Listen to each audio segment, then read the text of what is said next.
This is Yoshifumi Nita, a mid-level Yakuza, who is admiring his new vase collection. Soon after, a large metal pot appears out of nowhere and falls on his head. Nita notices a girl trapped in the metal pod and tries to press the red button, causing Hina, a naked girl, to be released from the pod.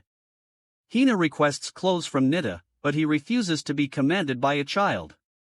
As a result, she demonstrates her superpower by dropping some extremely expensive vase collection items. The next day, Nita takes Hina to the mall to buy some clothes and toys. While they are watching TV, Hina suddenly wants to go to school, but Nita makes a condition that Hina cannot use her power because it would cause chaos for everyone. So Hina makes a pinky promise to him. Hina arrives at school and properly introduces herself as a new student. However, Hina falls asleep in class from the beginning to the end of the lesson. After school, Hina wants to take a bottle with her power, but she suddenly remembers her promise. Since Hina doesn't use her superpowers, she starts losing control of her power and explodes Nita's apartment. After the incident, Nita intends to take Hina to the Yamanashi Mountains, where Hina will be able to freely use her power by uprooting tree roots and arranging them into piles of tree trunks. After the job is completed, Nita is called up by his Yakuza boss to take revenge and assassinate Shinazuka's leader. When Nita arrives at their hideout alone, Hina appears and offers to assist him with his work, but he declines. Hina, on the other hand, ignores Nita and continues walking toward Shinazuka's hideout. Soon after, Hina uses her powers to wipe out the entire enemy office on her own, impressing Nita's boss with his diligence. Later that night, a large metal pot appears in the middle of the street, revealing a naked girl named Anzu. Because she is being harassed by a group of bikers, Anzu fights them with her power and steals one of the bikers' clothes. When Nita and his friend, Sabu, walk to the ramen shop, they happen to meet Anzu while she is eating ramen. When she's finished eating, she walks out of the shop without paying, which causes the owner to charge her. Because he doesn't want to make things worse, he decides to pay for her food, but she refuses to speak to him. Thanks to the assistance of local homeless contacts, Nita successfully tracks down Anzu and brings Hina to subdue her without causing further damage. Nita then challenges them both to a game of rock, paper, scissors. He explains that the winner of the challenge is whoever can force the other to look in a certain direction. When the battle begins, Anzu defeats Hina twice, but she is unable to force her to turn away. Hina unexpectedly defeats Anzu using her powerful superpower. When Hina is declared the winner, she invites Anzu to hang out before returning to the future. So they both hang out at Nita's apartment and spend the night. After saying goodbye, Anzu discovers that she cannot return to her original time. Later, Nita discovers that his favorite women have stopped asking him out because they heard a rumor that he is attempting to spend more time with his daughter. Nita becomes irritated by the rumor and begins to go out more, leaving Hina with a can of mackerel for dinner. Hina becomes suspicious of Nita and approaches her classmate, Hitomi, for assistance in tracking him down, but she becomes distracted. Hina meets Nita's friend, Yutako, and seeks her advice. Meanwhile, a drunken man forces Hitomi to work as a bartender. When Yutako and Hina return to the bar, they find Hitomi serving drinks to several customers, including Nita. Hina tells Nita that she wants to go to the girly club with him and the drunken man agrees with her decision. So, the whole group goes to the club and has a good time. The next morning, Nita awakens in the living room and discovers a large invoice from the club. Meanwhile, Anzu is stealing food from the supermarket and being pursued by Yutako and local shopkeepers. Yasun, a homeless man, saves her from being pursued. He later takes her to her house and teaches her how to scavenge for money instead of stealing. Anzu begins collecting tin cans from the trash can and earns only 690 yen for her efforts. So she learns that making money is difficult, and she promises never to steal food again. In the evening, Yasun and the other scavengers throw a welcome party for Anzu. The next day, Nita approaches Anzu as she is picking up the tin cans and offers her 40,000 yen. She initially rejects it and runs away from him, but then she remembers her homeless friend. When Nita and Sabu drive away, they see Anzu rush up to him and beg for his money in order to help her homeless friend. However, when Anzu receives the money, Yutako and the local shopkeepers catch her and take all of her money for the stolen food, leaving her with only the remaining change. Yutako asks Hitomi to start working at her bar and gives her a salary of 1,500 yen per hour, but she refuses because she's still a middle schooler. So, Yutako starts threatening her by sending her picture to the school, but Hitomi also records their conversation. When they decide to delete it together, Yutako cheats by uploading it to her PC. So, Hitomi works as a bartender at night. When Hitomi is at work, she meets his class teacher, Matsutani, by accident, which surprises her. Hitomi serves Mitsumi's drink, and he enjoys it. As a result, he would love to visit the bar again. Meanwhile, Hina dreams that Anzu switches her position and she becomes a scavenger. Hina tries to clean the apartment in order to avoid her nightmare, but she ends up breaking Nita's favorite vase and destroying his apartment. When Nita returns home, he is surprised to see his house in such chaos, and Hina apologizes for her actions. Nita decides to disown her and throws her out of his home. Hina blows all of her money and meets Anzu by chance. So Anzu takes Hina to her house and lets her live there. Hina, on the other hand, does nothing but stay at home and spend all of her money. So, after 3 days, Anzu has had enough of Hina's behavior and decides to kick her out, making her homeless once more. Meanwhile, Hitomi visits Nita's house to look for Hina, but he informs her that Hina is with his family. When Yutako is holding her charity for the scavengers, she runs into Hina, who asks for some food. Seeing Hina's poor condition, Yutako and the rest of her regulars at the bar kicked Nita out for abandoning his daughter.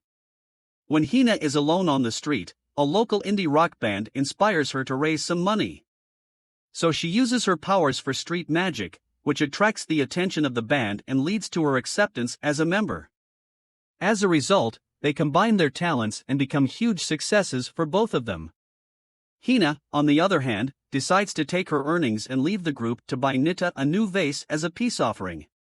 Later, when Nita returns to his apartment, Hina greets him and apologizes, handing him a new vase as a token of her apology. As a result, Nita forgives Hina and allows her to live with him once more. When Hitomi finishes another day of bartending, she assists Anzu in collecting empty cans and, in exchange, is introduced to her homeless lifestyle. Anzu invites Hitomi to play with her, but she is exhausted from not sleeping all night. As a result, she falls asleep while standing up. The next day, Anzu tells Hina that there is a scavenger who buys abandoned electric appliances. So they both decide to look for it, and they discover a number of old televisions beneath the bridge. After bringing tube TVs to the scavenger, he refuses to pay 3,000 yen because he only pays more for an LCD cable TV. Refusing to give up, Hina contacts Hitomi for assistance. Hitomi calls her mother and asks her to give her old TV to Hitomi, but she is arrested for littering. Hina, on the other hand, asks Nita for money to buy a new TV, and she ends up paying for her taxi with the scavenger's money from her TV. As a result, Hitomi successfully brings a TV, and Anzu reveals that she wants the money to buy a video game to play with Hina. Later, Hitomi's classmates recognize her and her homeroom teacher entering a local bar. They gather Hina and Aizawa, Hitomi's best friends, and try to uncover the truth. Unfortunately, they fail to question Hitomi at school. As a result, they decide to follow her to the bar, where Aizawa, unable to accept the truth, approaches her. When they all enter the bar, Hitomi is surprised to see her friends. Because everyone is concerned about Hitomi at the bar, she finally stops lying and admits that she has become a bartender. Sadly, she falls into Aizawa's trap. Soon after, her homeroom teacher is surprised to see her student and realizes that they mistook the bartender for Hitomi, leading them to believe he is a high-level idiot. When Nita returns home, Hina answers the phone from Nita's mother, causing him to be chastised for living with a girl. The following day, Nita and Hina pay their respects to his late father. Soon after, they meet Nita's mother and sister, where Nita constructs an increasingly complex lie to explain Hina's presence, claiming that she has no relatives and that her father is in jail. While drinking with his family, her mother realizes how difficult it is to raise a child, but Nita mistakenly admits that he kicked Hina out of his house, which surprises her mother. Nita has no excuse, so he admits to his family that Hina is his daughter, which surprises them.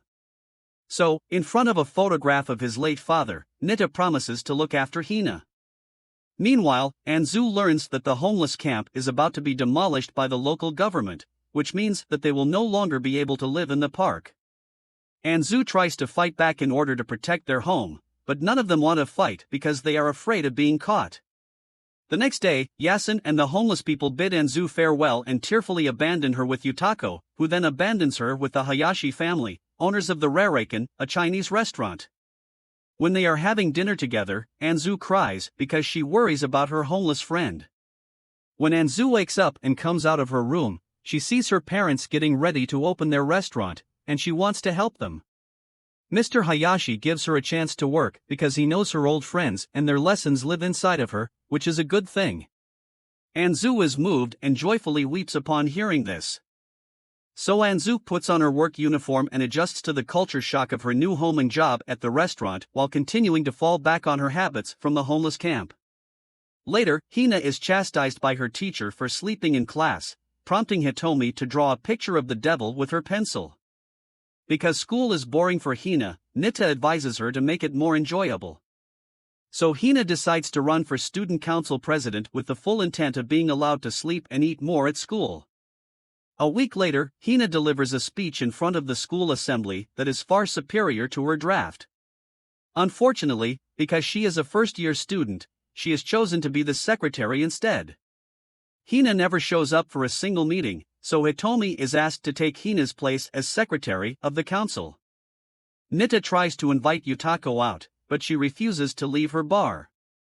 When Nita returns home, he unexpectedly seeks Hina's love advice.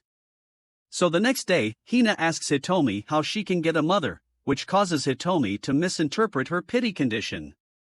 So they go to the bar, where Hina informs Yutako that Nita has asked her out while Hitomi can handle her bar. Hearing this, Yutako reluctantly agrees to a date with Nita, which makes him proud of Hina's efforts. However, while celebrating, Nita accidentally breaks Hina's foot. Hina tells Nita that he should go on the date because she wants a mother.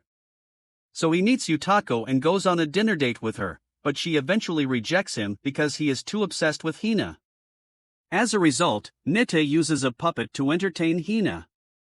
The mysterious organization's security chief, Kei Ikaruga, meets with Anzu in the present day to observe Hina's activity and see if she has improved since causing massive destruction in their original timeline. Kei is amazed by Hina's progress, which includes things like stopping at a red light, paying for merchandise, greeting others, and caring for an abandoned animal.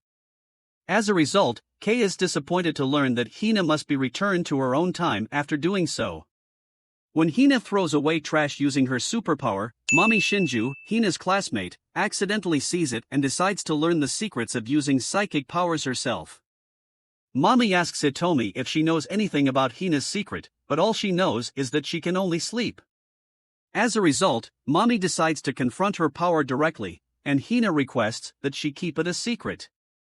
Mami asks Hina to train her after school so she can be as strong as she is. Because she wants to show off her abilities in front of the class, Mami humiliates herself without Hina's help.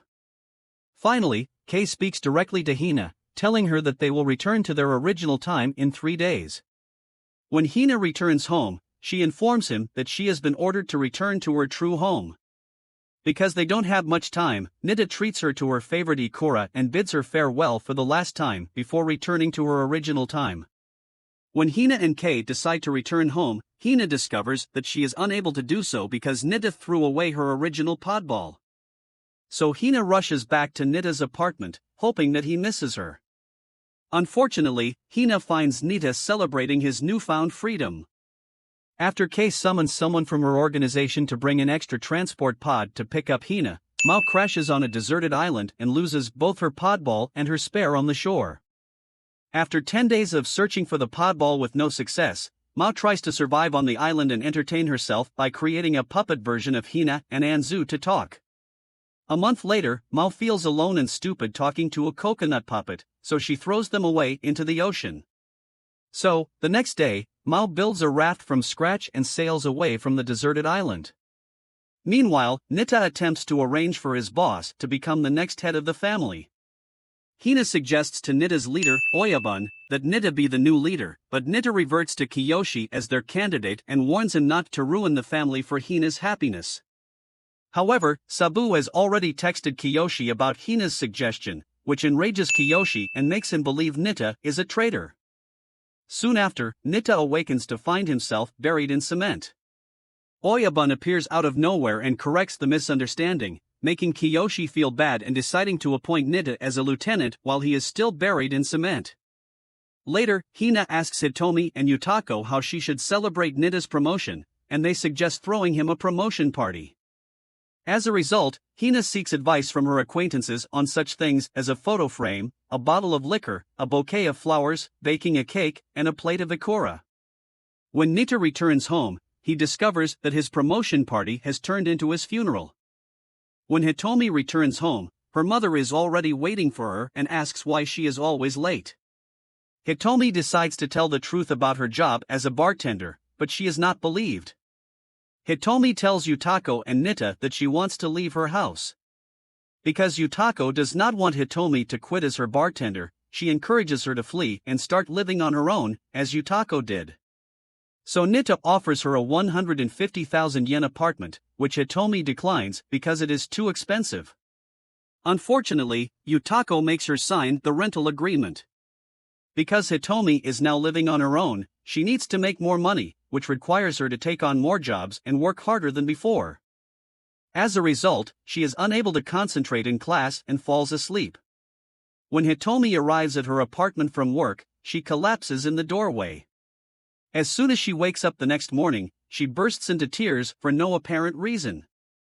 Yutako and her customers throw a housewarming party at Hitomi's apartment, to which Hitomi invites her mother in order to make a big mess and help her return to her normal life. When her mother arrives at her apartment, everyone in HR compliments her daughter on her hard work and encourages her to keep working. Instead of rejecting their offer, her mother accepts it, causing Hitomi to fail. Meanwhile, Anzu's parents pay her 5,000 yen for working at their restaurant. So, she asks Hitomi to accompany her to spend her first allowance the next day. Anzu does not have enough money to buy a shoulder massage device for her parents. Soon after, Sabu appears and offers them a way to make money by taking them to a local horse racetrack. Surprisingly, Anzu wins her first bet, but then she begins to lose money on the following races. Because she has lost all of her money, Hitomi encourages her to appreciate others in other ways besides money. When Anzu gets home, she gives her parents a ticket to a personal shoulder massage, which they enjoy, and she begins massaging them. Following that, a journalist named Sita Daisuke wants to interview Nita for a documentary about the life of a popular and dangerous yakuza.